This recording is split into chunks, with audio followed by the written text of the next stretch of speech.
9ஆம் வகுப்பு சமூக அறிவியலில் இரும்பு காலத்தை பற்றி பார்க்க போகிறோம். இரும்பு காலத்துக்கு இன்னொரு பேர் பெருங்கற்காலம். இதில் என்னென்னலாம் செஞ்சாங்க, தமிழ்நாட்டில் எங்கே இதுக்கான சான்று இருக்குது அப்படின்னு பார்க்கலாம். சங்க காலத்துக்கு அடித்தளம் இட்டதே இரும்பு காலம்தான்.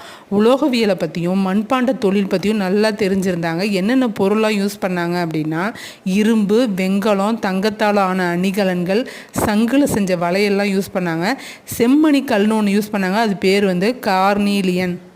பளிங்கு கல்லுக்கு குவாட்ஸ் அப்படின்னு பேர். எந்த ஊரில் சான்று இருக்குன்னா தூத்துக்குடி, ஆதிச்சநல்லூர், பழனி, பொருந்தல், மதுராந்தகம், சானூர்.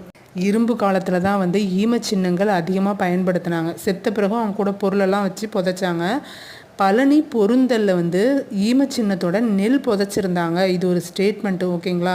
டோல்மைன் அப்படின்னா கல் மேஜை, சிஸ்ட் அப்படின்னா கல்லறை, மென்ஹீர் அப்படின்னா நினைவு தூண்கள், சார்கோலபாக்ஸ் அப்படின்னா சவப்பெட்டி, ஆர்ன் அப்படின்னா மண்பாண்ட ஜாடி.